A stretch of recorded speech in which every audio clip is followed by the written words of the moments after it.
Hello friends, तो आज हम लोग नया चैप्टर स्टार्ट करने वाला है जिसका नाम है ट्रायंगल। तो इसमें आज हम लोग बेसिकली 3 पॉइंट को कवर करने वाले हैं। वो है पहला कॉन्ग्रुएंस, दूसरा सिमिलरिटी ऑफ ट्रायंगल और तीसरा है थेल्स थ्योरम, जो कि थेल्स थ्योरम बहुत ही इंपॉर्टेंट है क्योंकि यह शुरुआती थ्योरम है, तो इसको जाना बेसिकली बहुत जरूरी है।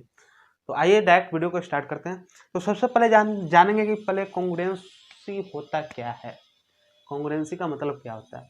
तो बेसिकली हम लोग पहले 10th से पहले 7 या 8 या 9 में पढ़े होंगे कि कॉन्ग्रुएंसी क्या होता है। बेसिकली शायद 9th में पढ़ना है, तो उसमें जानेंगे कॉन्ग्रुएंसी क्या है। इसलिए हम बेसिकली सिंपल ज़्यादा कुछ बताने वाले हैं नहीं, सिंपल इसका डिफिनीशन दे देंगे, समझा देंगे हल्का फुल्का, बस इसके बारे में ज़्यादा कुछ नहीं जानने वाले। तो कॉन्ग्रुएंसी का सिंपल मतलब ये होता है कि जैसे ये सपोज मान लीजिए 2 ट्रायंगल दिया हुआ है, जैसे कि ये 2 ट्रायंगल दिया हुआ है, ये 2 ट्रायंगल दिया हुआ है। तो कॉन्ग्रुएंसी का मतलब ये हुआ कि इसका जो शेप है, इसका जो साइज होगा,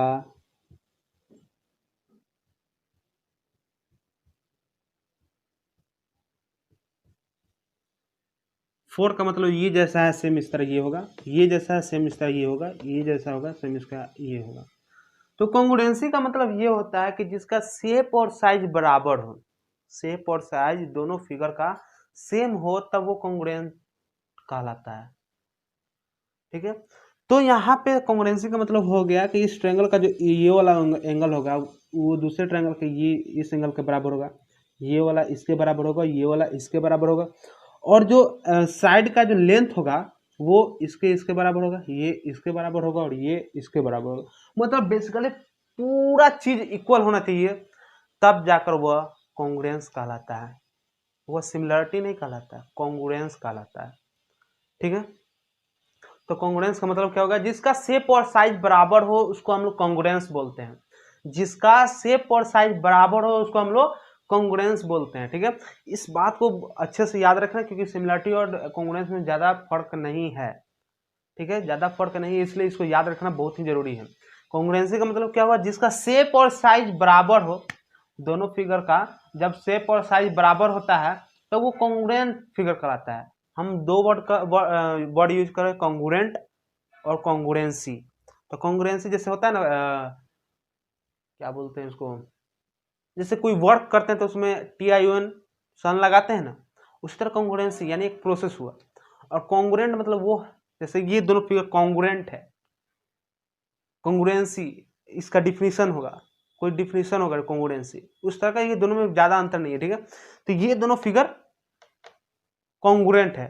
ठीक है, जैसे सपोज एक और एग्जांपल ले लेते हैं सर्कल का। तो सपोज जैसे ये एक छोटा सा सर्कल है और फिर एक हम बड़ा सा सर्कल ले लेते हैं, तो क्या ये कॉन्ग्रुएंट है? क्या ये कॉन्ग्रुएंट है? नहीं, ये कॉन्ग्रुएंट नहीं है, क्योंकि इसका देखिए शेप ये कैसा है, इसका शेप कैसा है, इसका साइज कैसा है और इसका साइज कैसा है, दोनों अलग अलग है, तो ये कॉन्ग्रुएंट नहीं है। ये दोनों कॉन्ग्रुएंट नहीं है। कॉन्ग्रुएंट होने के लिए क्या है कि अगर ये बड़ा है तो इसके लिए भी बड़ा फिगर हमको चाहिए और सेम तरह का फिगर चाहिए, और ये छोटा है तो इसके लिए भी हमको छोटा फिगर चाहिए, तब जाकर वो कॉन्ग्रुएंट कहलाएगा, कॉन्ग्रुएंट। ठीक है, तो कॉन्ग्रुएंट के लिए क्या इंपॉर्टेंट है कि शेप और साइज दोनों सेम होना चाहिए, दो फिगर का या दो से अधिक फिगर का। ठीक है, कॉन्ग्रुएंट में एक ये भी, सपोज अगर 3 ट्रायंगल दिया हुआ है, सपोज यही एक दो और एक और ट्रायंगल दिया गया रहता, जो कि अगर उसका भी सारा चीज अगर ये इसके बराबर हो और ये इसके बराबर हो, अगर इसका नेमिंग कर दे ये A ट्रायंगल, B ट्रायंगल और C ट्रायंगल, तो हम पहले क्या लिखेंगे कि A is equal to B, और फिर क्या लिखेंगे B is equal to C, यानी दोनों बराबर है। तो फिर क्या लिख सकते हैं, A is equal to C, यानी A और C दोनों बराबर है। ठीक है, तो दोनों बराबर है, इसलिए इस टाइप, तो हम लोग क्या लिख सकते, तीनों का तीनों बराबर है, तो डायरेक्ट लिख सकते हैं कि A जो है C के कॉन्ग्रुएंट है। डायरेक्ट लिख सकते हैं कि A जो है C के कॉन्ग्रुएंट है। ठीक है, अब बारी आता है similarity of triangle, similarity of triangle.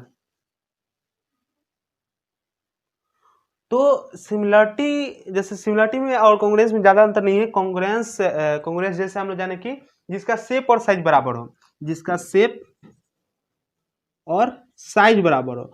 लेकिन सिमिलरिटी में क्या होता है कि शेप बराबर होना चाहिए, साइज डिपेंड नहीं करता कि वो साइज उसका कैसा है, वो बड़ा है छोटा, इससे कोई डिपेंड नहीं है।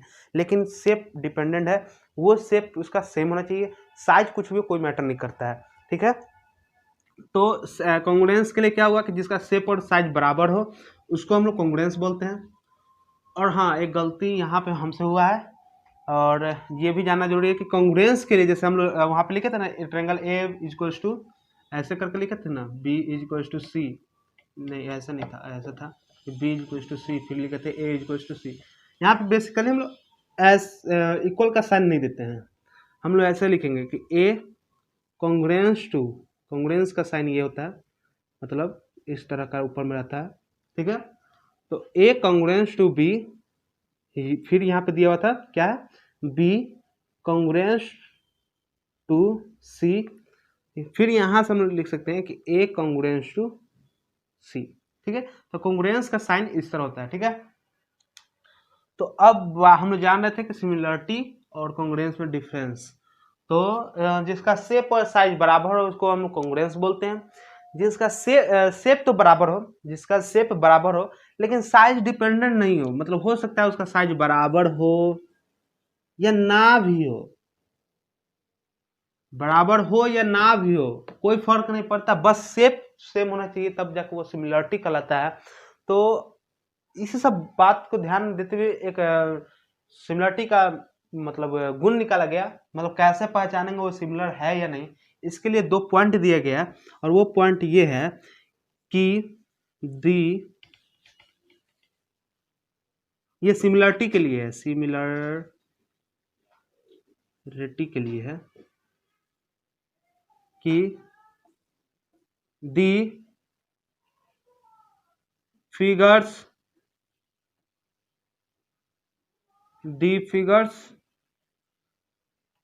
have same shape। ठीक है, पहला ये पॉइंट। और दूसरा पॉइंट ये दिया गया कि दी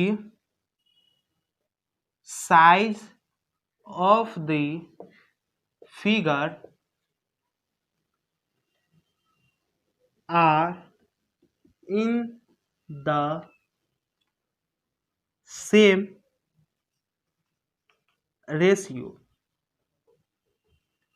मतलब जैसे ये एक ट्रायंगल हम लोग पढ़ा था, ट्रायंगल का एग्जांपल लेते हैं अधिकतर। तो ये एक ट्रायंगल हुआ और फिर ये एक ट्रायंगल हो गया। तो अगर सिमिलरिटी के लिए क्या इंपॉर्टेंट है कि उसका शेप बराबर होना चाहिए। तो किसी ट्रायंगल का शेप बराबर कैसे होगा, मतलब वो एक आकार का कैसे होगा, जब उसका तीनों कोण एक दूसरे मतलब कॉरस्पॉन्डिंग साइड से कॉरस्पॉन्डिंग एंगल के इक्वल होगा तब तो होगा। ये एंगल इस एंगल के बराबर होगा, ये एंगल इस एंगल के बराबर होगा, और ये एंगल इस एंगल के बराबर होगा, तभी तो एक इक्वल शेप बनेगा। इक्वल शेप मतलब साइज नहीं, मतलब ये अगर बड़ा है तो ये छोटा, इससे शेप का मतलब नहीं। शेप मतलब अगर वो ट्रायंगल है तो दूसरे वाला भी फिगर ट्रायंगल होना चाहिए। अगर पहले वाला सर्कल है तो दूसरे वाला भी सर्कल होना चाहिए। अगर पहले वाला पेंटागोनल है तो दूसरे वाला भी पेंटागोनल होना चाहिए, तब जाकर वो सिमिलर फिगर कहलाता है, सॉरी वो इक्वल शेप कहलाएगा। और सिमिलर फिगर के लिए ये तो सेम हो ही, एंगल तो सेम हो ही, लेकिन जो साइड हो, ये जो साइड हो वो सेम रेशियो में होना चाहिए।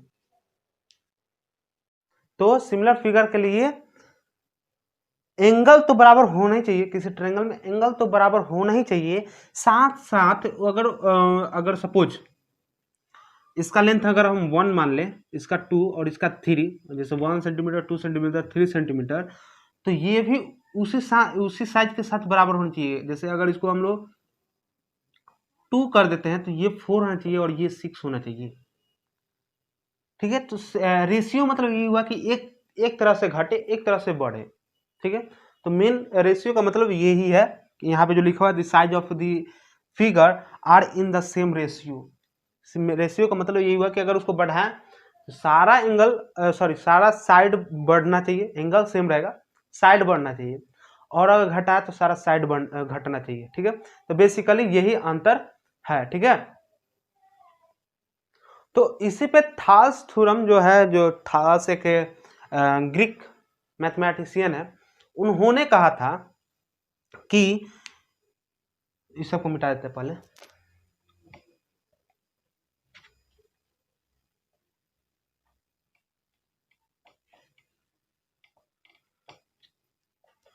तो उन्होंने कहा था कि अगर कोई फिगर सिमिलर फिगर है, यानी एक समान फिगर है, सिमिलरिटी को वो फॉलो करता है, तो उसका जो कॉरेस्पॉन्डिंग साइड होगा वो इक्वल होगा। मतलब कि अगर कोई ट्रायंगल कॉरेस्पॉन्डिंग साइड का रेशियो जो होगा, कॉरेस्पॉन्डिंग साइड का जो रेशियो होगा वो इक्वल होगा। मतलब ये कोई अगर ट्रायंगल है और ये कोई ट्रायंगल है, तो अगर इसको ए बी सी और ए, इसको बोलते ए बी बी सी, तो ए बाई सी जो होगा वही होगा ए बाई सी के। ठीक है, तो थाल्स थ्योरम बस बेसिकली इतना ही कहता है कि ए बाई सी, यानी कोई अगर दो साइड ले ले, किसी ट्रायंगल कोई अगर दो साइड ले ले, वैसा ही सिमिलर अगर कोई दूसरा फिगर हो उसका भी कोई दो साइड ले ले, मतलब जो इधर लिए कॉरेस्पॉन्डिंग, मतलब जो इधर लिए वही अगर इधर ले, चाहिए ये ले ले तो इधर का ये लेना होगा, ये ले तो इधर का भी ये लेना होगा। तो ऐसे जब लेते हैं तो वो दोनों बराबर होगा। अगर उसका रेशियो निकाले तो रेशियो मतलब एक दूसरे से डिवाइड देते हो तो वो बराबर होगा। तो ये अब पॉइंट आता है कि थाल्स थ्योरम कहे कैसे, मतलब कोई तो प्रूफ होना चाहिए कैसे, हाँ ये होगा कैसे होगा। तो पहले एक थ्योरम था, उसको बेसिकली नाम दिया जाता था बेसिक प्रोपोर्शनैलिटी थ्योरम। बेसिकली पहले उसका नाम दिया जाता था बेसिक प्रोपोर्शनैलिटी थ्योरम, लेकिन बाद में आगे चल के जब थाल्स थ्योरम ऐसा निकाला तो उसको बेसिकली नाम दे दिया गया थाल्स थ्योरम। जब थाल्स ने ऐसा थ्योरम निकाला तो उसको बेसिकली नाम दे दिया गया थाल्स थ्योरम। तो आइए आप जानते हैं कि थाल्स थ्योरम क्या होता है। तो थाल्स थ्योरम जानने से पहले हम लोग को एक फिगर बनाना है। फिगर को एक एंगल ले लेते हैं, जैसे सपोज जैसे कि एनसीईआरटी में दिया हुआ वैसा ही हम लोग लेते हैं, अच्छा से समझ में आएगा, दिख रहा है। तो ये सपोज हम लोग एक एंगल ले लिए। अब इसमें थाल्स थ्योरम बोलते क्या है कि कोई एक यूनिट का यहाँ पे पॉइंट लेना है हमको, जैसे ये ले लिए ए बी सी डी ई। ठीक है, तो ये क्या है, A B C D E F, और यहाँ पे मान लेते हैं एक्स और ये मान लेते हैं वाई। तो वो बोलते हैं कि कोई भी ले ली, अगर ऐसे हम लोग ऐसे काट दें, यहाँ से काटे यहाँ से काटे कहीं से काटे कोई मैटर नहीं करता है, कोई से भी एक ट्रायंगल बना ले और इससे पैरेलल कोई भी किसी भी पॉइंट पे अगर हम लाइन ड्रॉ कर ले, पैरेलल हो, यहाँ पे पैरेलल हो, ये पैरेलल हो, तो यहाँ पे जो साइड होगा, जैसे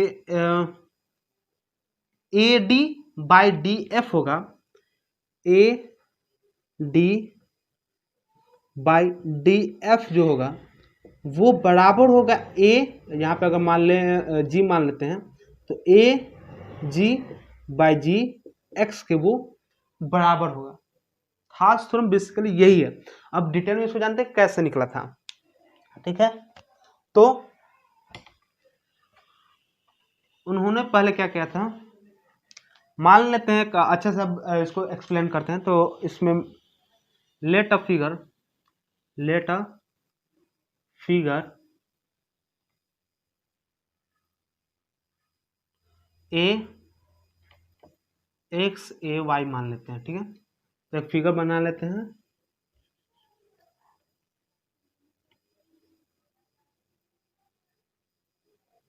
एक्स ए वाई, ठीक है। अब बोला जाता है कि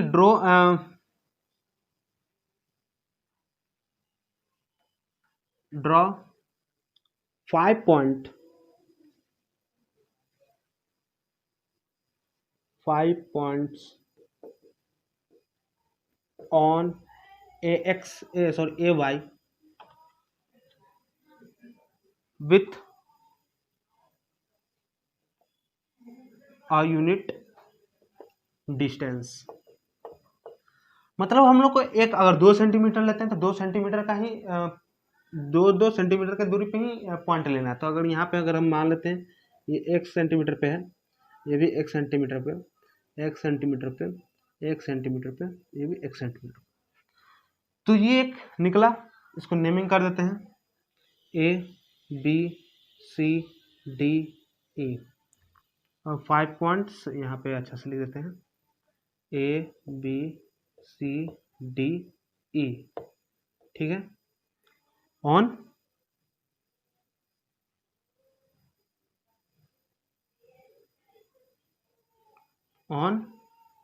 ए Y with a unit distance.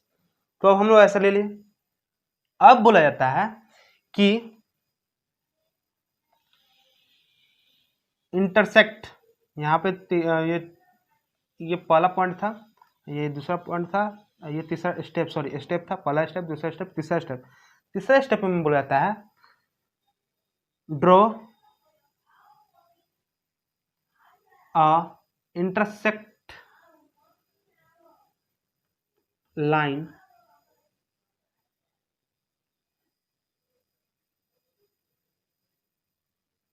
अच्छा से लिखते हैं ऐसे,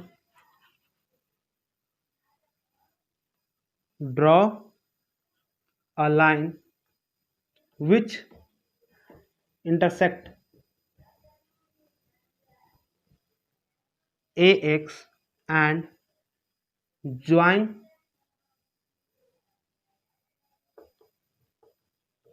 the point E। E ले ले चाहे D ले ले, कोई कुछ भी ले ले, कोई मैटर नहीं करता है। तो हम लोग सपोज D लेते हैं और एक लाइन ड्रॉ करते हैं जो कि D से होते हुए AX को इंटरसेक्ट करता है, यानी काटता है, ठीक है। तो अब फिर क्या करना है, ये हमारा तीसरा स्टेप हुआ। चौथा स्टेप यहाँ पे क्या है, चौथा स्टेप क्या है कि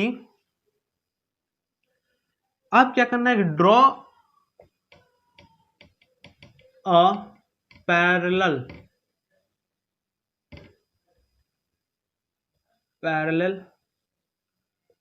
line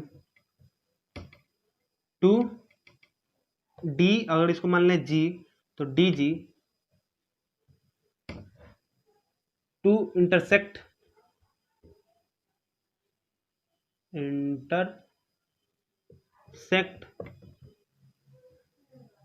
the line the AG line and join the point B.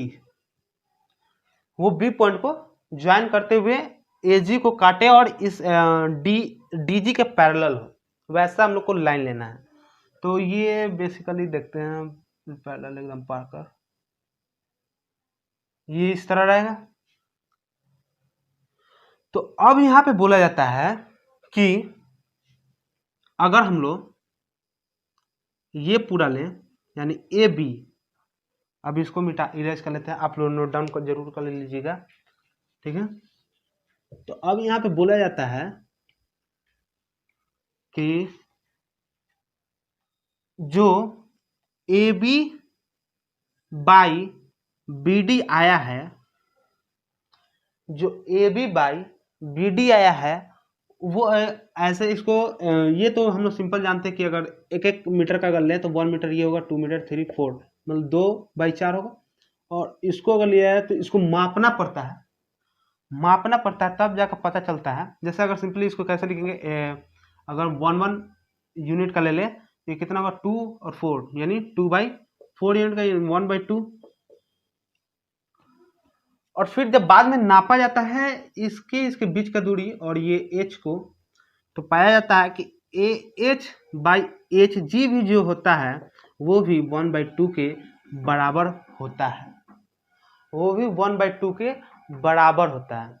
ठीक है, तो यहां से क्या निकला